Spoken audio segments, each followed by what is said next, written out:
What's going on, guys? We're back here for a bonus episode of Blues World. I got a special guest with me today, my dad, Steve Blue. What's going on?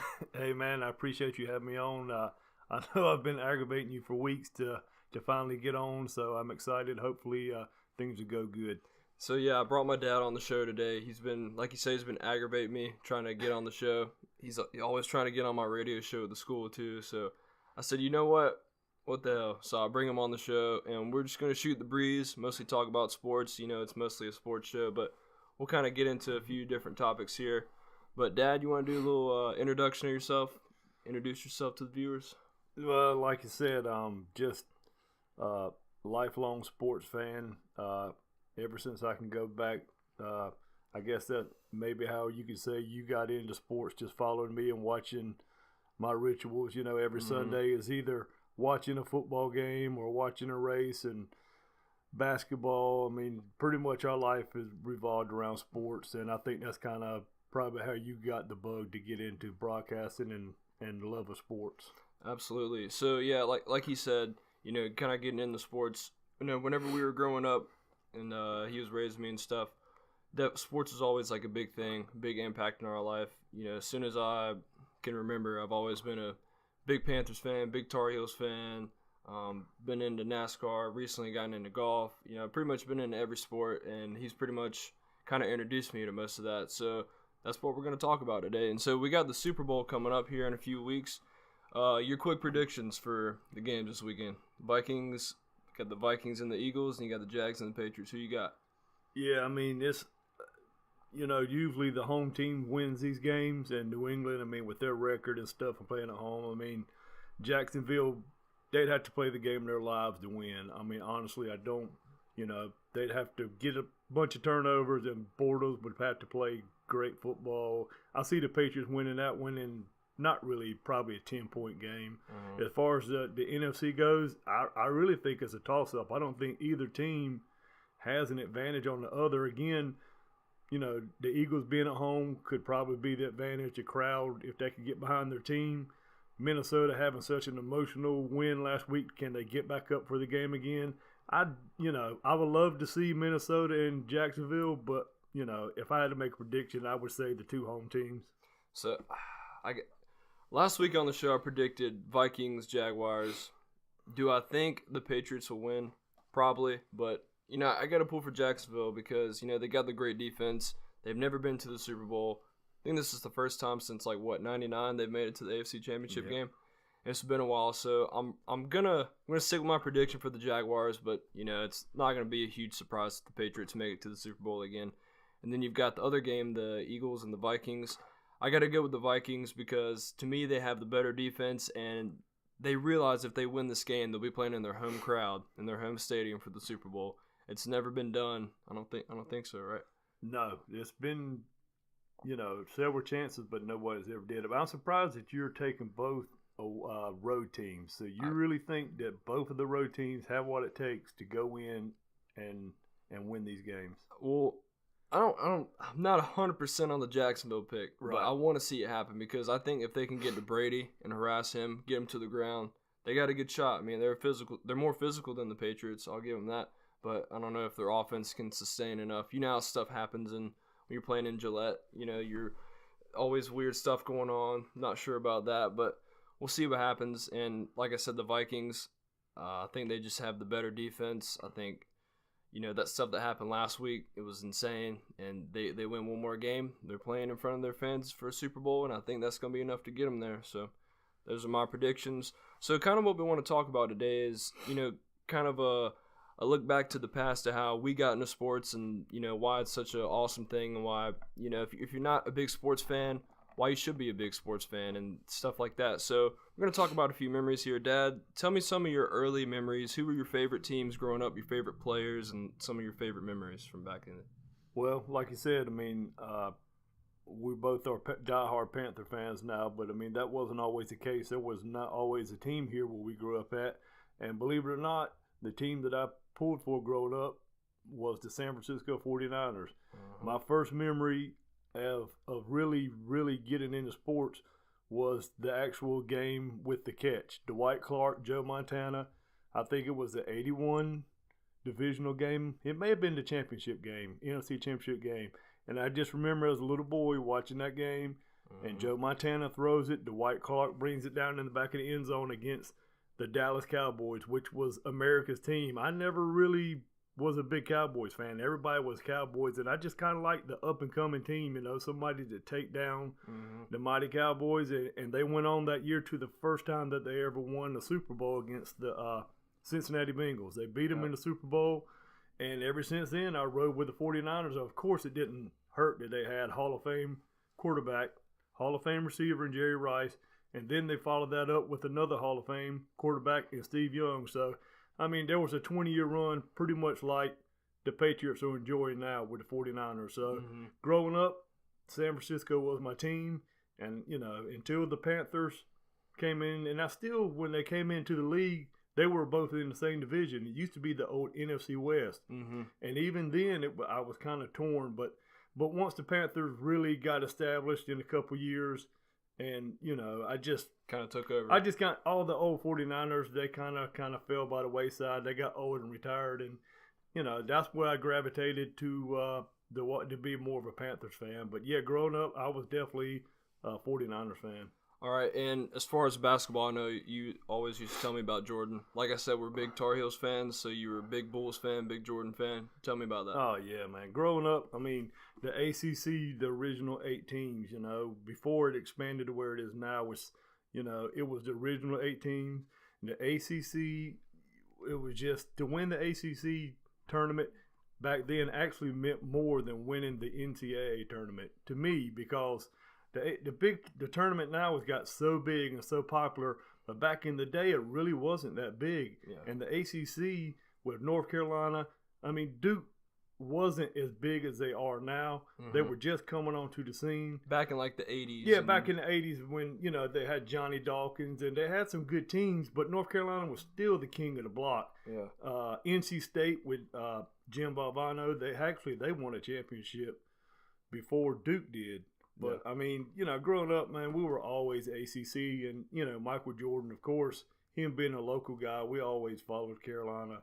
And, we followed him on until he went to the NBA and with the Bulls. But, I mean, always growing up, it was mostly been a North Carolina fan. Everybody has. Absolutely. And so, kind of my first sports memory, the first game I ever remember watching was... Well, actually, one of the first sports memories of actually going to a game was me and you and the rest of the boys, the Jacksonville Panthers game, 2003 season, the year we went to the Super Bowl against the Patriots. I don't remember a whole lot, but I do remember getting ripped off by a Jaguars player. We went to a hotel out there in Charlotte, and this guy, I can't remember his name. What was his name? What did he say? TJ. His name was TJ or something like that. And he told us he was a player for the Jaguars, gave us an autograph. And then we got to the game, and how they hand out the programs for the games. Well, we scanned every single page in that book and couldn't find him. So either he was on the practice squad or he lied to us. I don't know what it was. But he could have been on the practice squad, because we did look through there, and you kids were like, man, he said he was on the team, but we could never find it. So I didn't even bring the autograph back with me. Left it there. It was still a mystery, though. But it was fun because that was probably maybe the second game I'd ever been to, and you guys were really young. I was like 6. Yeah, you were young, and it was just, we just loaded up the van, and we took all the kids, and back then, the Panthers we had no idea they were going to make a Super Bowl run that year, and that was the first game of the year. Jake Delhomme actually came in the second half and took over for Rodney Peete and led them to a comeback victory against the Jaguars of all teams, and they just got on a roll that year, went to the Super Bowl, and came up short against the Patriots. And be honest with you, I don't even think that you really knew what was going on as far as Super Bowls. I don't even think you remembered that game. Do you remember much about that game? The Jaguars game or the Super Bowl? The Super Bowl, the Panthers, the Patriots. Very vividly. I don't remember a whole lot. I do remember it being on, but I don't remember, the whole how everything went down until I knew we lost, but I didn't know the whole story behind it until I got older and I really started to get into it. But back to that Jacksonville game, that was the first time Jake Delhomme stepped in and Ricky Prohl caught that touchdown pass to come back.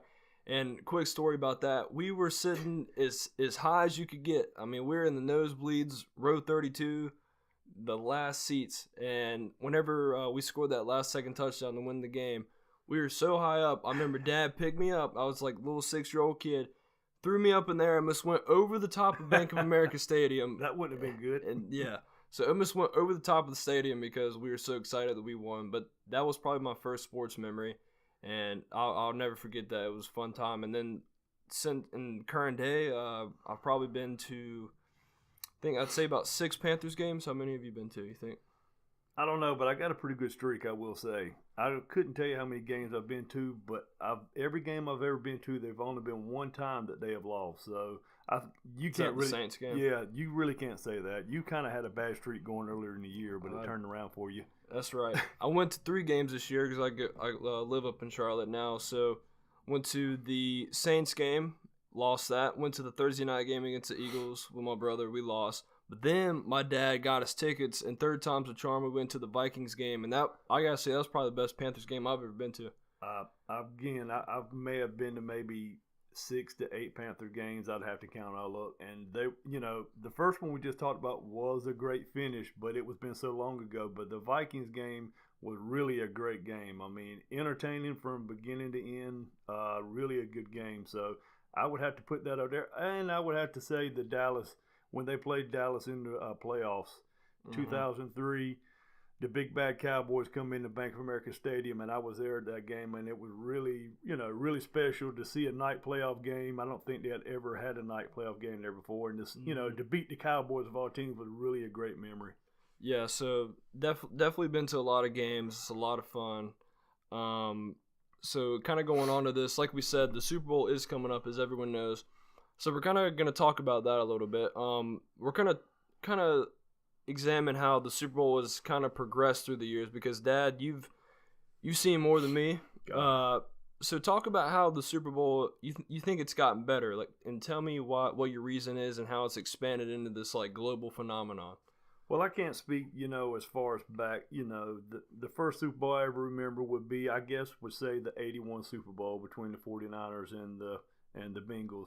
But to see where it is now when it started, the games really back in the day really weren't as competitive as they are now. And I think a lot of it has to do with free agency because the NFC for 15 years won the Super Bowl 15 years in a row, and it was just between a handful of teams.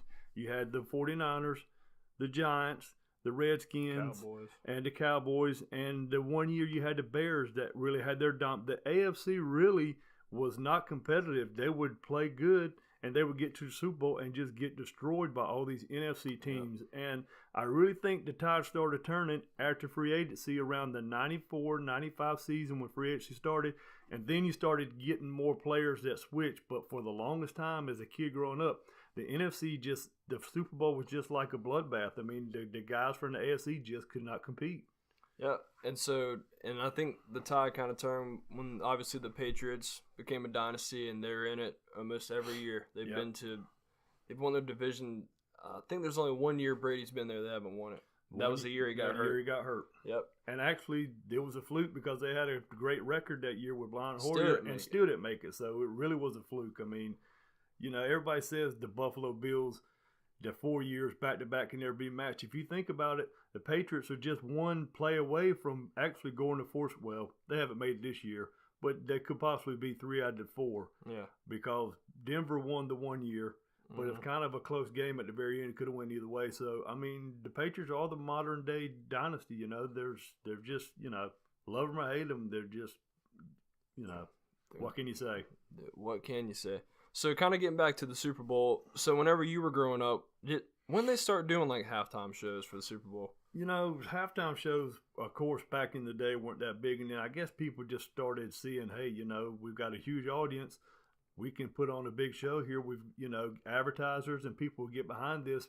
I would say probably the biggest halftime show I can remember, or not the biggest, but the first big one was when Michael Jackson did it. Mm-hmm. And I really can't remember what year that was. But to me, looking back on it, that's whenever you could see the entertainers really started taking over. And, the halftime show was something to look forward to. you went and got your beer and your drink, but you always wanted to see what was going on during the halftime show. But there obviously has been a lot of great entertainers since, and but Michael Jackson pretty much set the standard and for everyone else to follow. And I think going back to that Panthers-Patriots Super Bowl, the most famous halftime performance, the Timberlake Janet Jackson thing. Yeah, I was too young to really remember, but whenever you saw it, what was going through your mind? Thought it was planned? I know. I didn't. I didn't know what to think. I was sitting there thinking, did I just see what I think just happened? And it was called the wardrobe malfunction. Of course, as soon as that happened, everyone in America was outraged, and for another 5 or 6 years, they went back to the Paul McCartneys, the Who, the guys, the safe, the safe guys. We're not going to go to again. But it's funny that how times have changed. You know who's doing the halftime show this year, right? Justin Timberlake. Okay, right? Yeah. So Justin Timberlake. So they finally took after all these years to finally get back to him. But it was probably the most memorable halftime show. Maybe not the best, but probably the most memorable. And another thing that comes along with the Super Bowl is the commercials, obviously. So, I can't even pick a favorite commercial because there's so many of them. I think the past, 2 or 3 years, they really haven't been that good. But before that, there was, a 5-year stretch where they were, really hilarious. Like, Doritos would have a good commercial. You always got the good beer commercial, like Bud Light, Budweiser. I hope this year they step it back up. But, like I said, when did they start kind of doing the commercials thing? Do you remember?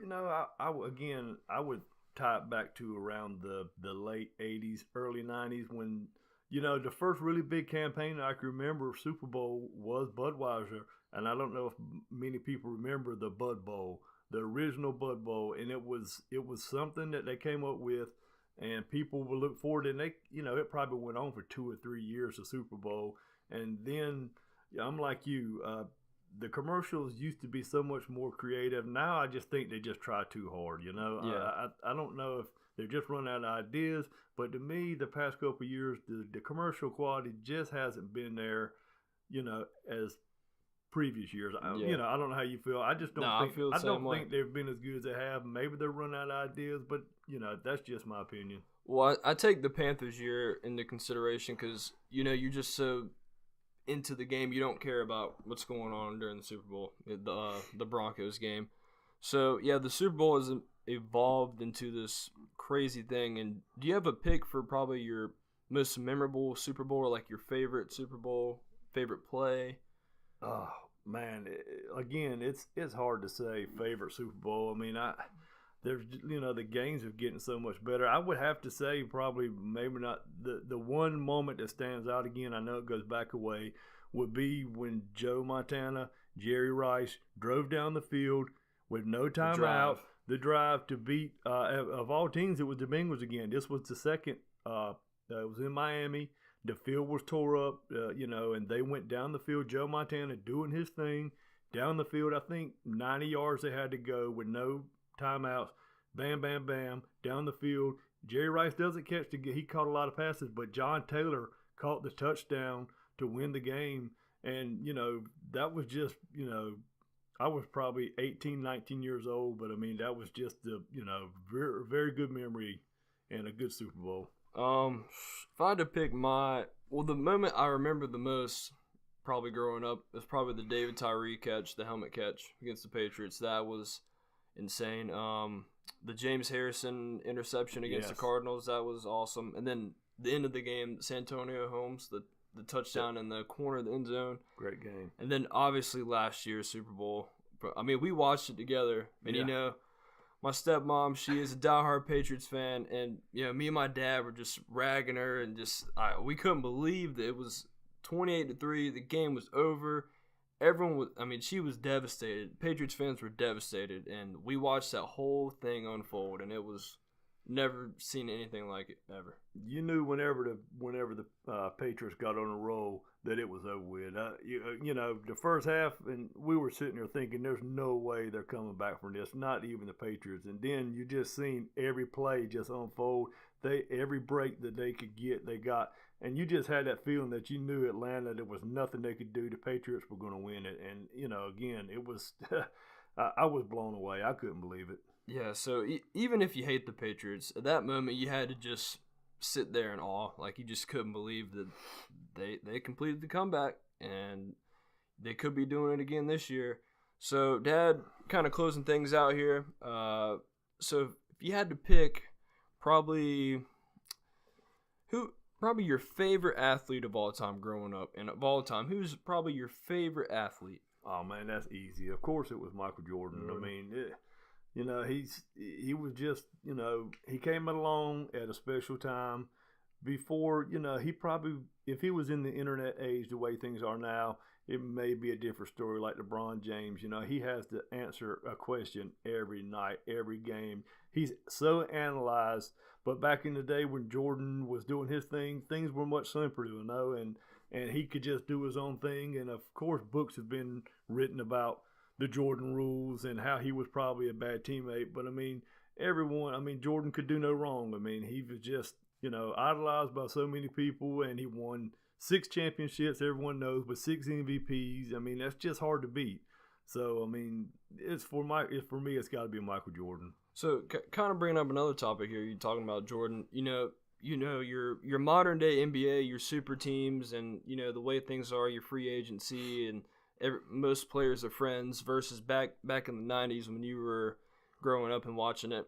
What's some of the differences? Like, what do you like from then versus now, and what are some of the comparisons that you see? I mean, now to today's game, of course, you've got the guys that have the power, and they're going to get together and make these so-called super teams. Back in the day, that it was free agency, but no one even thought about that. Jordan, he would never think about joining with Charles Barkley or Larry Bird. He wanted to beat those guys. He didn't want to join them.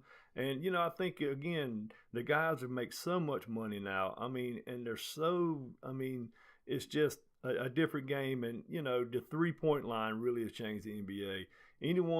I've always grown up being more of a college basketball guy because I just like the college game. But the NBA now has gotten to be so three-point heavy that's most, teams like Houston and Golden State, over half their shots are three-point shots. It's, back in the day, you could have a low post game. A center really meant something. Nowadays, centers, they don't get under the basket. They're out there shooting threes. So, the game is fun. It's entertaining. I understand that. But to me, as an old school guy, I still like the 90s back, where you could, where the guy could come in lane and you could foul him without getting, suspended or something. So it's taking a little bit away from it. So, yeah, and, the past 2 weeks, you've seen, like, tons of fights come from the NBA. It's been kind of crazy. So, yeah, I kind of agree with you. Like, coming up in this modern age, it's definitely a lot different. It's kind of of both sides. Like, it is cool seeing, like, your favorite guys on the same team, but at the same time, you would like to see them kind of compete. And kind of like going back to what you were saying about the NFC versus the AFC in terms of Super Bowl, man, the Western Conference is like, the East shouldn't even exist. It's just, to me, they need to get to the, you take your best teams to get into the playoffs instead of your East versus West, because you got, like, our hometown Hornets, man. I love them, but, they could be getting the 8th seed right now, and they don't have any business being in the playoffs competing against the Celtics and the Cavs. And what do you think about that? Well, the West and the East it's just like night and day the way they play. The winner, the way they carry their business. The West is kind of like the fun and gun, you know what I mean? The run and gun. They just play a different style of basketball than they do in the East. But I will say that that I think the East probably now is probably caught up with the West somewhat. I don't know if it's because of age, because the Lakers aren't the Lakers anymore. The Celtics have gained ground. The Cavaliers, if say what you want to say, they've struggled lately, but they're still the Cavaliers. Milwaukee's improved. They've got the Greek Freak. Yeah. Indiana's always strong. Toronto's strong. So I really don't think the gap between the East and the West is quite as big as it has been in the past. And that's just been in the past couple of years. So the West was on a roll for a while, but I really think the East has caught up with the West. So I can kind of see it. I think they're becoming more talented, and the Sixers, don't forget them, because they exactly the Sixers. Yeah, so they've got a bunch of young guys. But at the end of the day, when it comes to the finals, who are you going with? You got to go with the Warriors. The Warriors, if they make it out of the East, I'll be honest with you, Houston is the West. The West. Houston is a viable option. James Harden and Chris Paul, we don't know how they're going to get along in a playoff series, but to watch them guys play, I mean, it's it's going to come down to defense, and neither one, probably Houston doesn't play as good as defense, but I don't think it's going to be a cakewalk for them guys. I don't see San Antonio competing this year. Kawhi's been injured. Yeah. I don't see them competing. I think it's going to be in the West. It'll be the Golden State and Houston, and in the East it'll be the Celtics and the Cavs to meet in the finals, and it could go either way. Celtics, I'm hoping it's not the Cavs and the Warriors again. I like seeing LeBron play. I like seeing the Warriors play, but at the same time, it's just got to get something different in there. So, guys, kind of closing things up here. Dad, appreciate you coming on the show. I appreciate it. I think it's going to bring in a lot of viewers. I know you got a lot of people that want to hear you. So I'm glad you came on the show. I thought it was a lot of fun. And if you guys want to hear my dad back on the show, just let me know in the comments. Just make sure you guys subscribe if you want to hear more Blues World. I really appreciate it. I'm going to do another episode after the championship games this weekend. This is kind of a bonus episode. I want to do something fun. If you want to, like I said, if you want to hear more from me and my dad, just let me know. Dad, anything you want to say before we get out of here? Again, I appreciate you having me on. I listened to all your episodes, and I really enjoy them. And, I appreciate everyone supporting, Blues World. I think it's a very good podcast. And, again, I appreciate you having me on. I mean, it's easy to sit here and talk sports. And, I know you sit behind a microphone a lot, and you do this every week. But it's my first time doing it with you. I thought I would be nervous and struggle. But, it's kind of once you get going, the words just keep coming out. And it's really fun. And, again, I appreciate you letting me be on with you. Yes, sir. So, guys, we're going to get out of here. Hope everyone enjoys the games this weekend and has a fun and safe weekend. And like I said, guys, if you want to hear my dad back on the show, just let me know. Subscribe and leave a like, and I really appreciate it. I'll see you guys on the next one. Thanks.